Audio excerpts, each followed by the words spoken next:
ভেনেজুয়েলায় ভূমিকম্পে মৃত্যু বেড়ে ২,২৯৫, এখনও নিখোঁজ অর্ধলক্ষ, ৭ দিনের রাষ্ট্রীয় শোক ঘোষণা। খামেনির জানাজা দাফন শেষে ফের আলোচনায় বসবে ইরান আমেরিকা। তেহরানের সঙ্গে সম্পর্ক ভালো দাবি ট্রাম্পের। Iran is moving along well. They've had very good meetings, and we'll see. We hit them very hard for 3 nights, as you know.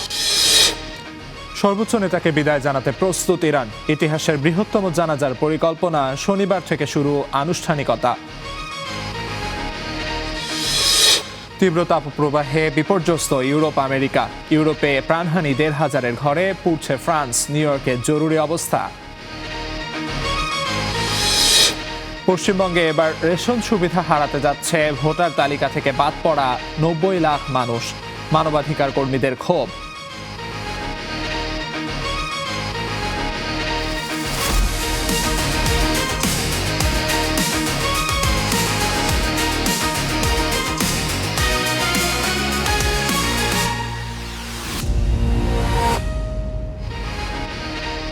স্বাগত স্টার ওয়ার্ল্ডে, সঙ্গে আছে আমি আমিরুল ইসলাম আলিফ। ভেনেজুয়েলায় পরপর 2টি ভূমিকম্পে মৃতের সংখ্যা বেড়ে ২,২৯৫ জনে দাঁড়িয়েছে। এখনও ৫০,০০০-এর মানুষ কোনো হদিস মিলছে না। এ অবস্থায় নিহতদের স্মরণে ৭ দিনের জাতীয় শোক ঘোষণা করেছে দেশটির সরকার। ভেনেজুয়েলার অন্তর্বর্তীকালীন প্রেসিডেন্ট ডেলসি রদ্রিগেজ জাতীয় শোক ঘোষণা করেছেন। এদিকে ভূমিকম্প আঘাত হানার 1 সপ্তাহ হয়ে যাওয়ায় ধ্বংসস্তূপের নিচে থেকে আর কাউকে জীবিত উদ্ধারের আশা ক্ষীণ হয়ে আসছে। সবচেয়ে ক্ষতিগ্রস্ত উপকূলীয় শহর লা গুয়াইরার ধসে পড়া ভবনগুলোতে ডি চিহ্ন দেয়া হচ্ছে, যার মানে হলো সেখানে আর কোনো প্রাণের অস্তিত্ব নেই। দুর্যোগ থেকে বেঁচে যাওয়া মানুষেরা এখন তীব্র খাদ্য ও পানি সংকটে দিন কাটাচ্ছেন। সরকার জানিয়েছেন, ভূমিকম্পে এ পর্যন্ত 11,000-এরও বেশি মানুষ আহত ও প্রায় 13,000 মানুষ গৃহহীন হয়ে পড়েছেন। ধ্বংসস্তূপের মাঝে অলৌকিকভাবে 6 দিন পর 3 বছরের এক শিশুকে জীবিত উদ্ধার করা সম্ভব হলেও বিশেষজ্ঞরা বলছেন, সাধারণত 72 ঘন্টার পর আটকে পড়াদের বেঁচে থাকার সম্ভাবনা খুবই কম থাকে। এখন জাতিসংঘ ও বিভিন্ন আন্তর্জাতিক দল ভেনেজুয়েলায় জরুরি ত্রাণ ও উদ্ধার কার্যক্রম চালিয়ে যাচ্ছে।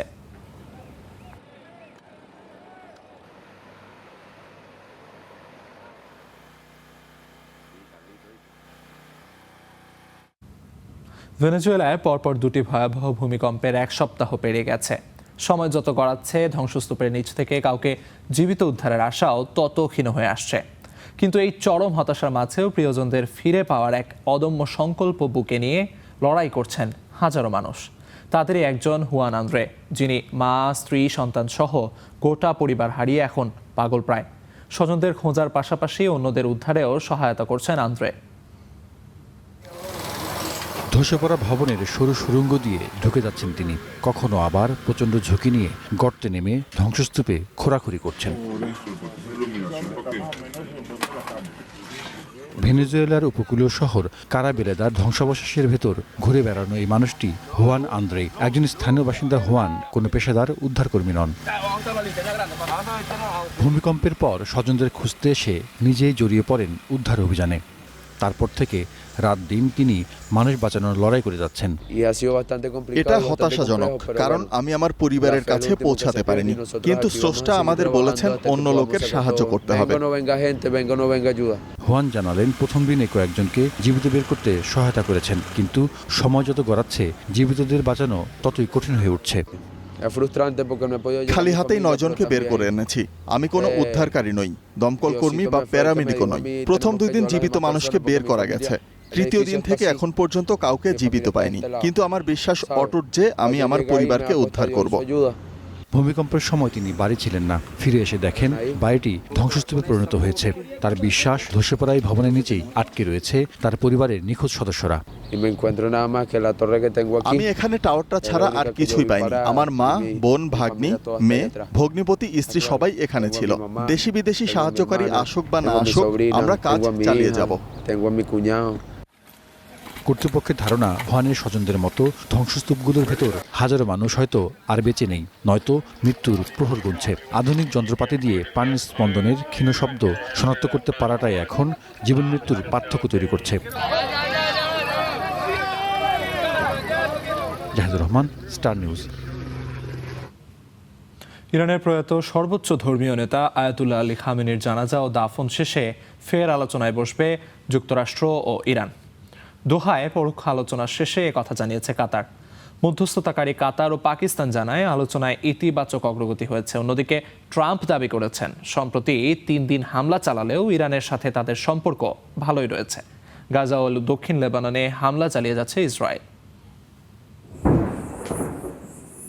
সমঝোতা স্মারকের আলোকে 60 দিনের মধ্যে চুক্তিতে পৌঁছানোর কথা যুক্তরাষ্ট্র ও ইরানের। এ লক্ষ্যেই স্মারকের নানা দিক নিয়ে কাতারের দোহায় আলোচনা শেষ করেছে দুদেশ। পৃথকভাবে বৈঠক শেষে কাতার জানায় উভয় পক্ষের মধ্যে ইতিবাচক অগ্রগতি হয়েছে। সেই সাথে ইরানের প্রয়াত সর্বোচ্চ ধর্মীয় নেতা আয়াতুল্লাহ আলী খামেনির জানাজা ও দাফন শেষে আবারও আলোচনার দিনক্ষণ ঠিক করা হবে।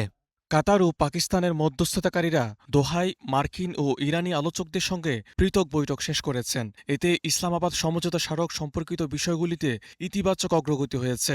দুপক্ষই আগামীতে আলোচনা চালিয়ে যাওয়ার বিষয়ে রাজি হয়েছে। ইরানের সাবেক সর্বোচ্চ নেতার জানাজা ও দাফন শেষ হওয়ার পর যত দ্রুত সম্ভব পরবর্তী বৈঠকের সময় নির্ধারণ করা হবে।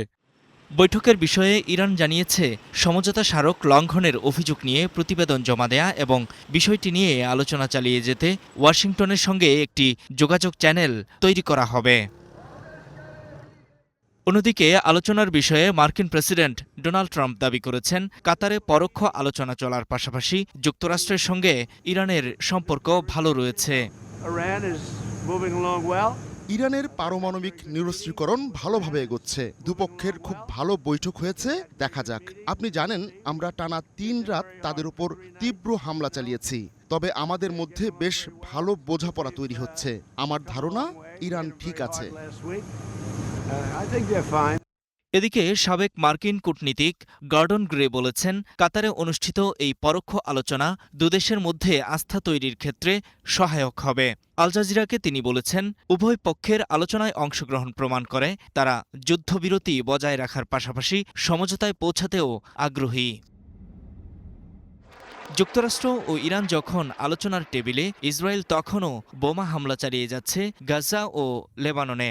যুদ্ধবিরতি চুক্তি লঙ্ঘন করে আবারও হামলা চালিয়ে 5 ফিলিস্তিনিকে হত্যা করেছে ইসরায়েল। পাশাপাশি দক্ষিণ লেবাননেও হামলা অব্যাহত রেখেছে দখলদাররা।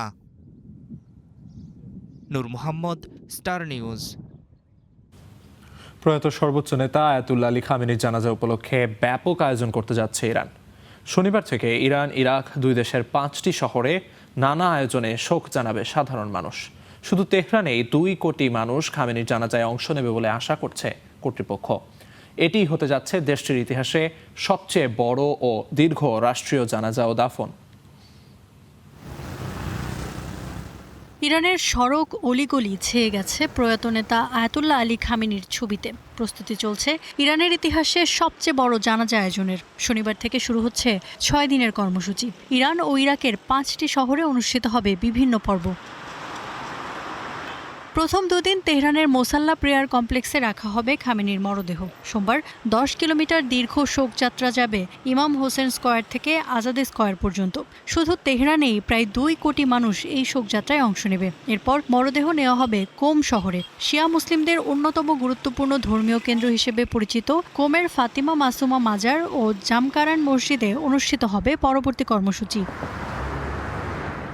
ইরাকের শিয়া অধ্যুষিত শহর নাজাফ ও কারবালাতেও হবে শোকানুষ্ঠান। হজরত আলী ও ইমাম হুসাইনের মাজার এই 2 শহরে। প্রস্তুতি নিয়ে আলোচনা করতে সেখানকার কর্তৃপক্ষের সঙ্গে বৈঠক করেছেন ইরানের পররাষ্ট্রমন্ত্রী আব্বাস আরাকচি। সবশেষে জন্মস্থান মাশহাদে শায়িত হবেন খামেনি। ইরানের সবচেয়ে পবিত্র এই শহরে অবস্থিত 8ম শিয়া ইমাম রেজার মাজার। কর্তৃপক্ষের ধারণা শুধু দাফন অনুষ্ঠানে অংশ নিতে পারেন 80 লাখ থেকে 1 কোটি মানুষ। পুরো আয়োজন ঘিরে নজিরবিহীন নিরাপত্তা নিচ্ছে ইরান। তেহরানের সড়কগুলো রূপ নিচ্ছে অস্থায়ী পার্কিংয়ে। মসজিদ, স্কুল, বিশ্ববিদ্যালয় ও ক্রীড়া কমপ্লেক্সগুলোতে হচ্ছে অতিথিদের থাকার ব্যবস্থা। নিরাপত্তার দায়িত্বে থাকছে Islamic Revolutionary Guard Corps IRGC। তবে বর্তমান সর্বোচ্চ নেতা মোস্তফা খামেনি অনুষ্ঠানে উপস্থিত থাকবেন কিনা সেটি এখনও নিশ্চিত নয়। পাকিস্তানের প্রেসিডেন্ট আসিফ আলী জারদারি এবং প্রধানমন্ত্রী শাহবাজ শরীফ প্রতিনিধি দল পাঠানোর ঘোষণা দিয়েছেন। তবে উপসাগরীয় দেশ ও রাশিয়া বা চীনের শীর্ষ নেতারা অংশ নিচ্ছেন কিনা সেটি এখনও স্পষ্ট নয়। ইফফাতিরা, স্টার নিউজ। ইরানের বিপ্লবী নেতা আয়াতুল্লাহ আলী খামেনিকে শেষ শ্রদ্ধা ও দাফন ঘিরে শোকাহত দেশটির জনগণ। তারা বলছে এ ক্ষতি অপূরণীয়। তবে তাদের পাথেও খামেনির বিপ্লবী চেতনা ও মার্কিন আগ্রাসন বিরোধী দৃঢ়তা। খামেনিকে হারালেও নতুন সর্বোচ্চ নেতার প্রতি তারা আনুগত্য প্রদর্শনে কোনো কমতি করবেন না, এমনটাই প্রত্যয় তাদের। তবে যুক্তরাষ্ট্রের সঙ্গে যে আলোচনা চলছে তাতে দেশটির প্রতি কোনো আস্থা নেই বলেও জানান ইরানিরা।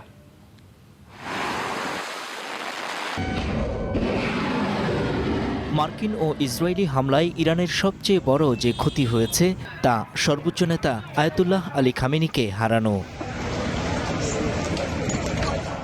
বিপ্লবী এই নেতাকে তাই শেষ শ্রদ্ধা ও বিদায় জানানোর আয়োজনটাও অনেক বড়, যেখানে যোগ দেবেন বিশ্বের বিভিন্ন দেশের রাষ্ট্র ও সরকার প্রধানরা।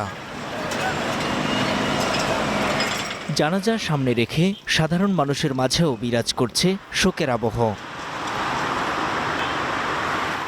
মার্কিন রক্তচক্ষুর বিরুদ্ধে আমৃত্যু দৃঢ় অবস্থানে থাকা খামেনির শিক্ষা রয়েছে জনতার মাঝে, যা পরিষ্কার হয় তাদের প্রত্যয়ে।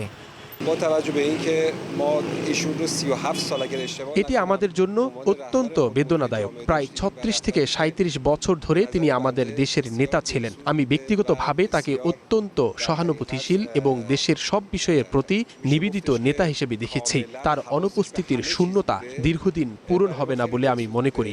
জনগণের দাবি ও দেশের রেড লাইন অবশ্যই সম্মান করতে হবে, অন্যথায় যুক্তরাষ্ট্রের সঙ্গে আলোচনা বন্ধ করে দেওয়া উচিত। খামেনিকে কেবল সর্বোচ্চ নেতাই নয়, প্রধান কমান্ডারও মনে করে দেশটির জনগণ। তবে দেশের নতুন সর্বোচ্চ নেতার প্রতি আনুগত্যের কোনো ঘাটতি হবে না, সে কথাই বললেন রেজা হুসাইন নামের এই নাগরিক। যুক্তরাষ্ট্রের সাথে আলোচনার কথা উঠলেই আমাদের হৃদয় ভেঙে যায়। আমরা আমাদের নেতা ও প্রধান কমান্ডারকে হারিয়েছি। তবে রাষ্ট্রের সর্বোচ্চ নেতৃত্ব যে সিদ্ধান্ত নেবে আমরা তা মেনে চলব এবং তাদের নির্দেশনা অনুসরণ করব। গত 28 ফেব্রুয়ারি মার্কিন ও ইসরায়েলি যৌথ হামলার প্রথম দিনেই প্রাণ হারান খামেনি সহ দেশটির একাধিক শীর্ষ সামরিক কর্মকর্তা। এরপর দায়িত্বে আসেন খামেনির ছেলে মোস্তফা খামেনি। তার নেতৃত্বেই যুক্তরাষ্ট্র ও ইসরায়েলি হামলা মোকাবিলা করছে ইরান। নূর মোহাম্মদ, স্টার নিউজ। পশ্চিম তীরে এখন আরও আগ্রাসী ইসরায়েল। হেব্রনের ইউনেস্কো স্বীকৃত ঐতিহ্যবাহী ইব্রাহিমি মসজিদ ঘিরে শতাধিক লোহার গেট বসিয়েছে ইসরায়েল। মসজিদটির পূর্ণ নিয়ন্ত্রণ নিতে এরই মধ্যে ভেতরে তারা নির্মাণ কাজ করছে। এ কাজ বন্ধে ইউনেস্কো ইসরায়েলি আদালতে গেলেও তাদের আটকাতে পারেনি ফিলিস্তিনি কর্তৃপক্ষ। ইউনেস্কোকে পরিদর্শনের জন্য ভিসা দেয়নি ইসরায়েল। অন্যদিকে আদালত রায় দিয়েছে নির্মাণ কাজের পক্ষেই। এমন 106টি লোহার গেটে অবরুদ্ধ হেব্রনের এই ঐতিহাসিক মসজিদ। পশ্চিম তীরের হেব্রনের পুরনো শহর জুড়ে কড়া নজরদারির মধ্যেই চলতে হচ্ছে ফিলিস্তিনিদের। কড়াকড়ির উদ্দেশ্যটা পরিষ্কার, যেমন নানামুখী বাধার মধ্যেও ঐতিহ্যবাহী ইব্রাহিমি মসজিদে নামাজ আদায় করছেন কিছু মুসল্লি। এই মসজিদও নিজেদের নিয়ন্ত্রণে নিতে চায় ইসরায়েল। মসজিদ ও এর প্রতিটি অংশকে ইহুদীকরণ করতেই এসব করছে ইসরায়েল। এখানকার মুসলিম অধিবাসীদের বিতাড়িত করতে অত্যাচার করছে তারা। শুক্রবার এই জায়গাটা লোকারণ্য থাকত, কিন্তু এখন হয়রানির কারণে মুসল্লিরা আসতে পারে না। 1997 সালের চুক্তি অনুসারে হেব্রনের কিছু অংশে পরিকল্পনা ও নির্মাণ কাজের উপর ফিলিস্তিনিদের নিয়ন্ত্রণ ছিল, কিন্তু 2 সপ্তাহ আগে সেটি বাতিল করে ইহুদি ও মুসলিম উপাসনালয়ের পরিকল্পনা ও নির্মাণ ক্ষমতা নিজেদের হাতে নিয়েছে ইসরায়েল। দখলদারিত্ব নিশ্চিত করতে মাঠে নেমেছেন ইসরায়েলের কট্টরপন্থী অর্থমন্ত্রী বেজালেল স্মোট্রিচ ও বসতি স্থাপন বিষয়ক মন্ত্রী উরিত। স্মোট্রিচ বলেছেন তিনি ওই ধর্মীয় স্থান ও আশপাশে ইহুদি বসতিকে প্রভাবিত করে এমন এলাকাগুলো ইসরায়েলের নিয়ন্ত্রণে নেয়ার অনুমোদন দিয়েছেন। হেব্রনে আমাদের গভীর শিকড়ের প্রতি ও এই স্থানের প্রতি দায়িত্ব গ্রহণের জন্য ইহুদি জাতি ব্যাকুল। সেই কাজটি আমরা করছি। ইসরায়েলি এমন দখলদারিত্বে অসহায় ফিলিস্তিনি কর্তৃপক্ষ। সত্যি বলতে এই স্থানগুলো ও পুরনো শহরটিকে ব্যাপকভাবে লক্ষ্যবস্তু করা হচ্ছে। পুরনো শহর ও বিশ্ব ঐতিহ্য তালিকায় নিবন্ধিত আল ইব্রাহিমি মসজিদের চুক্তিগুলোতে পরিবর্তন আনা হয়েছে। 1971 সাল থেকে দখলদার বাহিনী ধীরে ধীরে মসজিদ ও আশপাশের এলাকার নিয়ন্ত্রণ নিতে শুরু করে। যে অংশে নারীদের নামাজের জায়গা ছিল সেখানে এখন সিনাগগ। ইব্রাহিমি মসজিদের আশপাশে 28 একর জমি নিজেদের দখলে নিয়েছে ইসরায়েল। বিশাল এই জমির মালিক ছিল ফিলিস্তিনিরা। নূর মোহাম্মদ, স্টার নিউজ। জন্মসূত্রে নাগরিকত্ব বা বার্থ রাইট সিটিজেনশিপ বাতিলে ট্রাম্পের নির্বাহী আদেশ খারিজ করে দিয়েছেন দেশটির সুপ্রিম কোর্ট। জন্মসূত্রে নাগরিকত্ব পাওয়ার 150 বছরের এই নীতি বাতিল করতে চেয়েছিলেন ট্রাম্প, কিন্তু 6-3 ভোটে ট্রাম্পের আদেশটি খারিজ করে দেন সুপ্রিম কোর্ট। এটিকে সংবিধানের ঐতিহাসিক বিজয় হিসেবেই দেখছেন মানবাধিকার কর্মী ও ডেমোক্র্যাট নেতারা। এই রায়ের দিকে তাকিয়েছিল যুক্তরাষ্ট্রের কোটি কোটি অভিবাসী। অবসান হলো তাদের অনিশ্চয়তার। অবৈধ বা সাময়িকভাবে যুক্তরাষ্ট্রে থাকা বাবা মায়ের সন্তানদের জন্মসূত্রে নাগরিকত্ব পাবার অধিকার অক্ষুণ্ণ রাখলেন মার্কিন আদালত। এক নির্বাহী আদেশে এই অধিকার বাতিল করতে চেয়েছিলেন প্রেসিডেন্ট ডোনাল্ড ট্রাম্প, তবে তার আদেশটিকে 6-3 ভোটে নাকচ করে দিয়েছেন সুপ্রিম কোর্ট। সুপ্রিম কোর্টের রায়টি ঐতিহাসিক, কারণ এর মধ্য দিয়ে যুক্তরাষ্ট্রের সংবিধানের মূলনীতি অক্ষুণ্ণ রাখার পক্ষেই রায় দিয়েছেন সর্বোচ্চ আদালত। রায়টিকে স্বাগত জানিয়েছেন অভিবাসী অধিকার কর্মী, আইন প্রণেতা ও ডেমোক্রেট নেতারা। সুপ্রিম কোর্ট যে রায় দিয়েছে তা খুবই সঠিক। জন্মসূত্রে নাগরিকত্বের ধারণাটি 100 বছরের বেশি পুরনো। আপনি যদি যুক্তরাষ্ট্রে জন্মগ্রহণ করেন তবে আপনি একজন আমেরিকান নাগরিক। ট্রাম্প ক্ষমতায় আসার পর থেকে আমি আদৌ বাড়ি ফিরতে পারবো কিনা তা নিয়ে ভাবতে হচ্ছে। গর্ভবতী মায়েরা ভয় পাচ্ছেন তাদের শিশুরা কোনো আশ্রয় পাবেন কিনা। সে কারণেই আমি এই লড়াই চালিয়ে যাব। নিজের পক্ষে রায় না পেয়ে যথারীতি সামাজিক যোগাযোগ মাধ্যমে ক্ষোভ ঝেড়েছেন ট্রাম্প। আদালতের সিদ্ধান্তকে হতাশাজনক আখ্যা দিয়ে জন্মসূত্রে নাগরিকত্ব বাতিলের লড়াই চালিয়ে যাওয়ার অঙ্গীকার করেন তিনি। দীর্ঘ ও জটিল কোনো সাংবিধানিক সংশোধনের প্রয়োজন নেই। কংগ্রেসের উচিত আজই আমাদের দেশের জন্য ব্যয়বহুল ও অন্যান্য জন্মসূত্রে নাগরিকত্বের আইনটি বাতিলে কাজ শুরু করা। হোয়াইট হাউসের chief of staff Stephen Miller এই রায়কে সুপ্রিম কোর্টের ইতিহাসের অন্যতম ধ্বংসাত্মক সিদ্ধান্ত বলে মন্তব্য করেছেন। যুক্তরাষ্ট্রের গৃহযুদ্ধের পর 1858 সালে মূলত দাসত্ব থেকে সদ্য মুক্তি পাওয়া কৃষ্ণাঙ্গদের অধিকার রক্ষায় সংবিধানের 14তম সংশোধনী আনা হয়। তখন থেকেই দেশটিতে জন্ম নেয়ারা স্বয়ংক্রিয়ভাবেই নাগরিকত্বের অধিকার ভোগ করছেন। সেই মূলনীতিকে অক্ষুণ্ণ রাখার কথা জানান প্রধান বিচারপতি জন রবার্টস। কাজী শাহরিন, স্টার নিউজ। যুক্তরাষ্ট্রে জন্ম নেয়াদের নাগরিকত্বের অধিকার সংরক্ষণ করলেও দেশটির সুপ্রিম কোর্টের আরেকটি সিদ্ধান্তে বিতর্কের ঝড় উঠেছে। হাইতির 3.5 লাখেরও বেশি নাগরিকের টেম্পোরারি প্রোটেক্টেড স্ট্যাটাস বা টিপিএস বাতিলের জন্য ট্রাম্প প্রশাসনকে অনুমতি দিয়েছে যুক্তরাষ্ট্রের সুপ্রিম কোর্ট। এই সিদ্ধান্তের ফলে দক্ষিণ ফ্লোরিডায় বাস করা হাইতির বহু মানুষ যুক্তরাষ্ট্রে থাকার ও কাজ করার আইনি সুরক্ষা হারাতে বসেছেন। এটিকে মানবাধিকারের লঙ্ঘন হিসেবেই দেখছেন হাইতির অভিবাসীরা।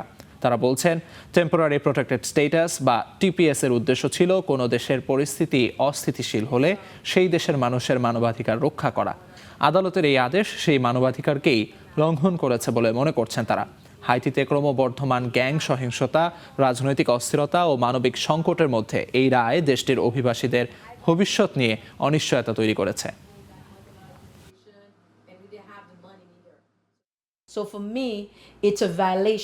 আমার কাছে এটি মানবাধিকারের লঙ্ঘন। 6 জন রক্ষণশীল বিচারপতি, প্রেসিডেন্ট ট্রাম্প এবং তার প্রশাসন শুধু মৌলিক মানবাধিকারই লঙ্ঘন করেননি, তারা যুক্তরাষ্ট্রের সংবিধানের পরিপন্থী কাজ করেছেন। 1990 সালের টেম্পোরারি প্রোটেক্টেড স্ট্যাটাস আইনকে উপেক্ষা করেছেন। ডোনাল্ড ট্রাম্প মানুষকে বিভ্রান্ত করতে সফল হয়েছেন।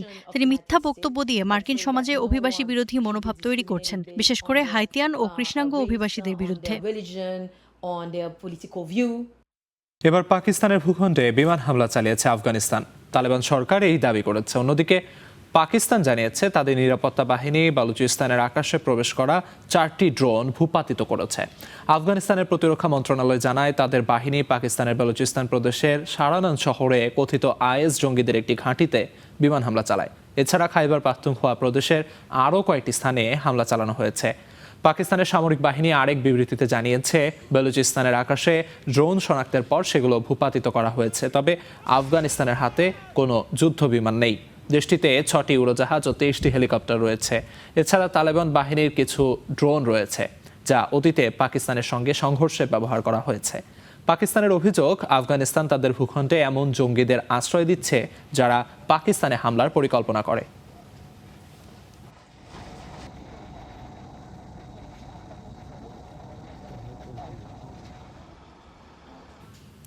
পশ্চিমবঙ্গের ক্ষমতায় এসেই একের পর এক বিতর্কিত সিদ্ধান্ত নিয়ে যাচ্ছে শুভেন্দু অধিকারীর সরকার।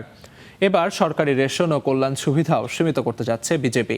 ভোটার তালিকা থেকে বাদ পড়াদের রেশন ও কল্যাণ সুবিধা বাতিলের ঘোষণা দিয়েছে সরকার। নারীদের আর্থিক সহায়তা থেকেও বাদ পড়েছেন ভোটার তালিকা থেকে বাদ পড়া নারীরা। এটিকে মৌলিক অধিকার পরিপন্থী বলছেন মানবাধিকার কর্মীরা। পশ্চিমবঙ্গের রাজ্যসভা নির্বাচনের কিছুদিন আগে বিশেষ নিবিড় সংশোধন বা SIR এর আওতায় প্রায় 90 লাখ নাগরিককে ভোটার তালিকা থেকে বাদ দেয়া হয়। এবার বাদ পড়া সেই নাগরিকদের সরকারি রেশন সহ অন্যান্য কল্যাণমূলক সুবিধা বাতিলের তোড়জোড় শুরু করেছে পশ্চিমবঙ্গ বিজেপি সরকার। পাবলিক ডিস্ট্রিবিউশন সিস্টেম বা PDS কর্মসূচির আওতায় পশ্চিমবঙ্গের প্রায় 9 কোটি মানুষকে রেশন সহায়তা দিয়ে আসছে সরকার। কিন্তু এবার ভোটার তালিকা থেকে বাদ পড়াদের রেশন কার্ড নিষ্ক্রিয় হচ্ছে। শুরু হয়েছে তথ্য যাচাই বাছাই প্রক্রিয়াও। সরকারের টাকা ভারতীয় ছাড়া অন্য কেউ পেতে পারে না। সরকারের পক্ষ থেকে বলা হচ্ছে, ভোটার তালিকা থেকে বাদ পড়ার বিরুদ্ধে যারা বিশেষ ট্রাইব্যুনালে আপিল করেছেন, কেবল সেই 23 লাখ মানুষদের আবেদন নিষ্পত্তি না হওয়া পর্যন্ত তারা কল্যাণ সুবিধা পাবেন। ট্রাইব্যুনালে আবেদন করেছিলেন, তাদের এই ভাতা চালু রাখার সিদ্ধান্ত গ্রহণ করেছে। 2021 সালে লক্ষ্মীর ভাণ্ডার নামে একটি প্রকল্পের আওতায় অসচ্ছল নারীদের প্রতি মাসে নগদ অর্থ সহায়তা দিত তৃণমূল কংগ্রেস। সেটির নাম এখন অন্নপূর্ণা যোজনা। মমতা বন্দ্যোপাধ্যায়ের সময় প্রায় 2,40 লাখ নারী প্রতি মাসে 1,400 রুপি করে আর্থিক সহায়তা পেতেন। শুভেন্দুর সরকার মাসিক সহায়তার পরিমাণ বাড়িয়ে 3,000 রুপি করেছে। তবে বাদ পড়ছে SIR তালিকায় বাদ পড়া লাখো নারী। এমন সিদ্ধান্তকে অত্যন্ত অমানবিক বলে ক্ষোভ প্রকাশ করেছেন তৃণমূল কংগ্রেসের সংসদ সদস্য সাগরিকা ঘোষ। এটি শুধু মানুষের মৌলিক অধিকারই কেড়ে নেবে না, বরং নাগরিক হিসেবে সংবিধানে যে সুরক্ষা দেওয়া হয়েছে সেটিও লঙ্ঘন করবে। SIR এর মতো একটি ত্রুটিপূর্ণ প্রক্রিয়ার ভিত্তিতে মানুষের খাদ্য ও সরকারি কল্যাণমূলক সুবিধা কেড়ে নেওয়া যায় না। আইন বিশেষজ্ঞদের মতে, ভোটার তালিকায় নাম থাকা বা না থাকার সাথে কল্যাণমূলক সুবিধা পাওয়ার বিষয়টি সম্পর্কিত নয়। ভারতের সংবিধানের 14 নম্বর অনুচ্ছেদ অনুযায়ী রাষ্ট্র আইনের দৃষ্টিতে সকল নাগরিককে সমানভাবে বিবেচনা করতে বাধ্য। সরকারি কল্যাণমূলক সুবিধার সঙ্গে ভোটার তালিকার কোনো সম্পর্ক নেই। সরকারের এই সিদ্ধান্তকে চ্যালেঞ্জ জানিয়ে সুপ্রিম কোর্টে আবেদন করেছে পশ্চিমবঙ্গের ক্ষেত মজুর সমিতি। কাজী শাহরিন, স্টার নিউজ। চলতি সপ্তাহে যুক্তরাজ্যের পার্লামেন্টে পাশ হচ্ছে জাতীয় নিরাপত্তা আইন বা ন্যাশনাল সিকিউরিটি বিল। প্রস্তাবিত এই আইনে যারা বিদেশি সন্ত্রাসী সংগঠনের সমর্থন ও সহায়তা পাবেন তাদের যুক্তরাজ্যের নিরাপত্তার জন্য ক্ষতিকর বলে বিবেচনা করার এখতিয়ার পাবে দেশটির স্বরাষ্ট্র মন্ত্রণালয়। বিশেষজ্ঞরা বলছেন, সম্ভাব্য আইনটি যুক্তরাজ্যে কর্মরত বিদেশি সংবাদদাতাদের জন্য হুমকি হয়ে উঠতে পারে। চলতি সপ্তাহেই যুক্তরাজ্যের পার্লামেন্টে উঠছে ন্যাশনাল সিকিউরিটি বিল। বিলটি পাশ হলে সন্ত্রাস দমনে আরও ব্যাপক ক্ষমতা পাবেন স্বরাষ্ট্রমন্ত্রী শাবানা মাহমুদ। প্রস্তাবিত এই আইনে যারা বিদেশি সন্ত্রাসী সংগঠনের কাছ থেকে সমর্থন, সহায়তা এবং বস্তুগত সুবিধা পাবেন তাদের যুক্তরাজ্যের নিরাপত্তা ও স্বার্থের জন্য ক্ষতিকর হিসেবে বিবেচনা করার এখতিয়ার পাবে স্বরাষ্ট্র মন্ত্রণালয়। তাদের অপরাধী হিসেবে আইনের মুখোমুখি করা হবে। বিচারে তাদের সর্বোচ্চ 14 বছরের কারাদণ্ড হতে পারে। তবে বিতর্কটা অন্য জায়গায়। সন্ত্রাস বিরোধী আইনের বিশেষজ্ঞরা বলছেন, সম্ভাব্য আইনটি যুক্তরাজ্যের কর্মরত বিদেশি সংবাদদাতাদের জন্য হুমকি হতে পারে, কারণ এ আইনে তাদেরও সন্ত্রাসের অভিযোগে বিচারের মুখোমুখি করা যাবে। দ্য গার্ডিয়ানের তথ্য বলছে, বিদেশি সংবাদদাতারা যদি কোনো নির্ধারিত সংস্থা বা তাদের এজেন্টদের সঙ্গে তথ্যের জন্য যোগাযোগ করেন, তবে তারাও মামলার ঝুঁকিতে পড়বেন। যদিও স্বরাষ্ট্র মন্ত্রণালয় বলছে, সাংবাদিকরা এই বিলের লক্ষ্য নন। এই বিল তাদের কাজকে ক্ষতিগ্রস্ত করবে না। বৈধ কার্যক্রম যেমন সাংবাদিকতা, কূটনৈতিক ও মানবিক কার্যক্রমের জন্য এই বিলেই সুরক্ষা থাকছে। কিন্তু সমালোচকরা বলছেন, বিদেশি শক্তির হুমকিমূলক কার্যক্রম এবং সমর্থন এই দুটি বিষয়কে অস্পষ্টভাবে সংজ্ঞায়িত করা হয়েছে এবং আইনটি খুব দ্রুতই পার্লামেন্টে পাশ করানো হচ্ছে। এই বিল রাষ্ট্রীয় ক্ষমতার এক উদ্বেগজনক সম্প্রসারণ, প্রতিবাদের অধিকারের ওপর সরকারের দমনমূলক আক্রমণের একটি নতুন ধাপ। এই আইন ইচ্ছাকৃতভাবে অস্পষ্ট এবং সীমাহীনভাবে বিস্তৃত, যা স্বরাষ্ট্রমন্ত্রীকে নিজের পছন্দমতো রাজনৈতিক প্রচারণাকে অপরাধ হিসেবে ঘোষণা করার সুযোগ দেবে। বিশেষ করে প্যালেস্টাইন অ্যাকশন নামের একটি সংগঠনকে নিষিদ্ধ করা এবং সংগঠনটির ১০০রও বেশি সদস্যকে সন্ত্রাস বিরোধী আইনে গ্রেপ্তার করার ঘটনাটি একটি অন্যতম উদাহরণ। কাজী শাহরিন, স্টার নিউজ। পশ্চিমবঙ্গে নতুন বিজেপি সরকার ক্ষমতায় আসার পর থেকে অর্থাৎ বিজেপি নেতা শুভেন্দু অধিকারীর একের পর এক বিতর্কিত সিদ্ধান্ত নিয়ে কিন্তু নানা রকম আলোচনা সমালোচনা চলছে। তো সে বিষয় নিয়ে আরও কথা বলতে পশ্চিমবঙ্গ থেকে সরাসরি যুক্ত হচ্ছেন সহকর্মী সুজিত দুয়ারি।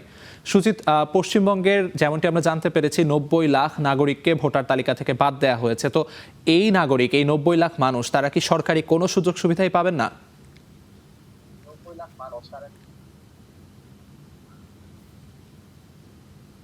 এখনো পর্যন্ত যা সিদ্ধান্ত নেওয়া হয়েছে, যাদের ভোটাধিকার হারালেন যারা, তারা কিন্তু সেই ভোটাধিকারের জন্য আবার ট্রাইব্যুনালে কিন্তু নাম লেখানোর জন্য বা আবেদন করার জন্য সুযোগ রয়েছে। তারা নাম লেখাচ্ছেন অনেকেই, এবং যে কারণে তাদের ত্রুটি রয়েছে সেটা দেখার পর সেই কাগজপত্রগুলো ঠিক করা হচ্ছে, এবং যাদের নাম আপাতত বাদ গিয়েছে তারা কিন্তু সরকারি সুযোগ সুবিধা থেকে বঞ্চিত হবেন, এমনটাই কিন্তু সরকারের তরফ সিদ্ধান্ত হয়েছে। এবং যাদের বিচারাধীন রয়েছে যারা, তাদের নিয়েও কিন্তু একই সিদ্ধান্ত রয়েছে। এবং পাশাপাশি আপনাকে জানিয়ে রাখি, যাদের নাম বাদ গিয়েছে তাদের কিন্তু ২-৩ দফায় করে তাদের কিন্তু ডাকা হয়েছিল, এবং শুনানিতে প্রথমে ডাকা হয়। সেই শুনানিতে পর্বেও যাদের নামের কোনো লজিক্যাল ডিসক্রিপেন্সি ছিল, অর্থাৎ লজিক্যালি কোনো যুক্তিতে তাদের বাদ গিয়েছিল নাম, সেই মানুষগুলোকে আবার ট্রাইব্যুনালে ডাকা হয়। এবং এই ট্রাইব্যুনালে ডাকার পর সেখানে নাম নথিভুক্ত করেছেন, সেখানে তার কিছু লিস্ট বেরিয়েছিল, সেখানে বেশ কিছু মানুষের নাম এসেছিল, অর্থাৎ তারা ঠিকঠাক ছিল। এবং পরবর্তীতে দেখা যায় যে যাদের একেবারে নামের গোলযোগ রয়েছে, যারা কখনো ঠিক করতে পারেননি, যারা কোর্ট থেকে ম্যাজিস্ট্রেটের যে সার্টিফিকেট আনা সেটাও আনতে পারেননি, তাদের ক্ষেত্রে কিন্তু যথেষ্ট সমস্যা রয়েছে। এবং তারা যতদিন না এই ভোটাধিকার এবং অন্যান্য নথি ঠিক করেন, তাদের কিন্তু এই সরকারি সুবিধা থেকে তারা কিন্তু বঞ্চিত থাকবেন, এমনটাই কিন্তু প্রাথমিকভাবে আমরা জানতে পেরেছি। সেটা তো বললেন সরকারি সুযোগ সুবিধা থেকে তারা আসলে বঞ্চিত থাকবেন। তো এদের মধ্যে, এই ৯০ লাখ মানুষের মধ্যে কেউ না কেউ তো অবশ্যই সরকারি চাকরিতে আছেন, তাদের ব্যাপারে কি সিদ্ধান্ত হবে?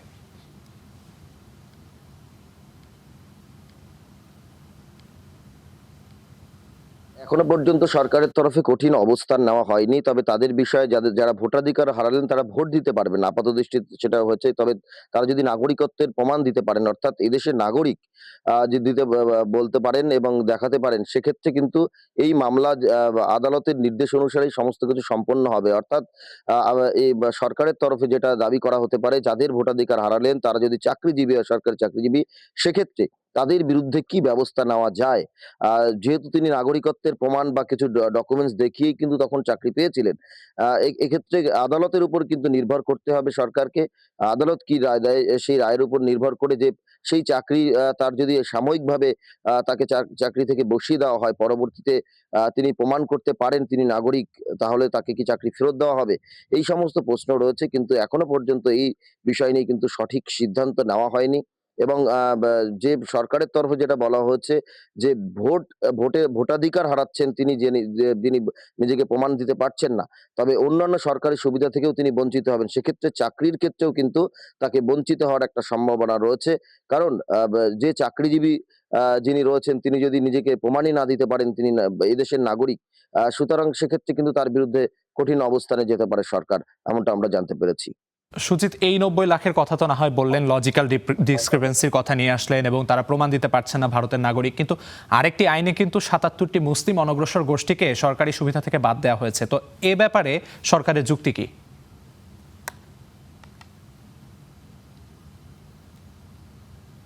দেখুন, আপনাকে জানিয়ে রাখি যে সম্প্রতি কিন্তু বিধানসভায় অনগ্রসর শ্রেণী কল্যাণ দপ্তরের যিনি মন্ত্রী রয়েছেন তিনি এই বিষয়টি উত্থাপন করেছিলেন। তিনি জানিয়েছিলেন যে আগের সরকার অর্থাৎ মমতা বন্দ্যোপাধ্যায় থাকাকালীন যে সরকার তৈরি হয়েছিল সেই সরকারের 15 বছরে বেশ কিছু মানুষকে সুযোগ সুবিধা দেওয়া হয়েছে, যারা ওবিসি নয় তাদেরকে ওবিসি অন্তর্ভুক্ত করা হয়েছে এবং সেটা কিন্তু একেবারে পর্যালোচনা ছাড়াই, অর্থাৎ নিজেদের মতো করে তারা ওবিসি অন্তর্ভুক্ত করা হয়েছে। এই বিষয়টি তিনি উত্থাপন করেন এবং এই মামলা কিন্তু কলকাতা হাইকোর্টে গড়ায়। কলকাতা হাইকোর্ট থেকে এবং ধারাই বাছাই করা হয়। সেখান থেকে বলা হয় যে ওবিসি সম্প্রদায়ভুক্ত যারা রয়েছেন তাদের মধ্যে 77টি এমন গোষ্ঠীর নাম ঢোকানো হয়েছিল, এমন সম্প্রদায়ের নাম ঢোকানো হয়েছিল যেখানে কিন্তু তারা ওবিসি অন্তর্ভুক্ত নয়, অথচ ওবিসির যারা প্রকৃত অন্তর্ভুক্ত তাদের যে সংরক্ষণের তালিকায় তারা কিন্তু ঢুকে পড়েছিল। অর্থাৎ ওবিসির জন্য যে চাকরি সংরক্ষণ থাকে বা আসন সংরক্ষণ থাকে সেই সংরক্ষণের তালিকায় তারা নাম লিখিয়েছিল। সুতরাং সে জায়গায় দাঁড়িয়ে প্রকৃত ওবিসি যারা তাদের কিন্তু সমস্যা হচ্ছিল। এখানেও কিন্তু দেখা গেল যে সেই 77টি সংগঠনের নাম বাদ দেওয়া হচ্ছে, 77টি সম্প্রদায়ের নাম, এবং সেখানে একেবারে কোর্টের নির্দেশে বাদ দেওয়া হচ্ছে। এবং এখানে বলা হচ্ছে যে যে 17% সংরক্ষণ ছিল সেই সংরক্ষণও যদিও কমিয়ে বলা হয়েছে, 7% নিয়ে আসা হয়েছে।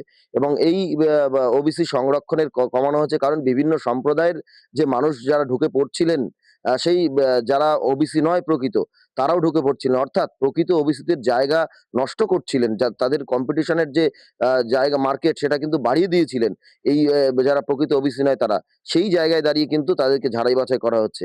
আমরা কিছুদিন আগেও দেখেছিলাম যে এসসি সংরক্ষণের ক্ষেত্রেও কিছু বিতর্কিত বিষয় এসেছিল এবং বনগাঁতে একজন কিন্তু এসসি নিজেকে প্রমাণ দিয়েছিলেন, পঞ্চায়েত প্রধানের স্ত্রী রয়েছে যিনি পরবর্তীতে পঞ্চায়েত প্রধান নিজে হয়েছিলেন তৃণমূলের সময়, তাকে কিন্তু পুলিশ গ্রেপ্তার করেছে। তিনি অবৈধভাবে এসসি সার্টিফিকেট তৈরি করেছিলেন। অর্থাৎ এই যে বিভিন্ন সম্প্রদায়ভুক্ত মানুষের জন্য যে সংরক্ষণের ব্যবস্থা সেটা কিন্তু নির্দিষ্ট ওই সম্প্রদায়ের মধ্যেই রয়েছে। সেখানে দাঁড়িয়ে এসসি ওবিসির ক্ষেত্রেও এবং এসটির ক্ষেত্রেও সেই একই বিষয় যে সেই সংরক্ষণের তালিকায় অন্যরা কোনোভাবে ঢুকে পড়ছেন এবং সেখানে সহযোগিতা করেছিলেন পূর্বতন সরকারের কিছু মানুষ, যার ফলে সংরক্ষণের তালিকায় তারা ঢুকে প্রকৃত যারা এসসি বা ওবিসি তাদের জায়গা দখল করার চেষ্টা করেছে। সেই জায়গাগুলো ঝাড়াই বাছাই চলছে এবং সরকারের তরফে অবস্থান নেওয়া হয়েছে। সুজিত, যেমনটি আপনি বললেন যে তাদেরকে মোটামুটি মানদণ্ড না মেনেই এই তালিকাতে প্রবেশ করানো হয়েছিল, তো সেই মানদণ্ডগুলো কি, আর এখান থেকে যে তারা বাদ পড়ে গেলেন 77টি মুসলিম গোষ্ঠী, তারা কি কি সুবিধা থেকে বঞ্চিত হবেন?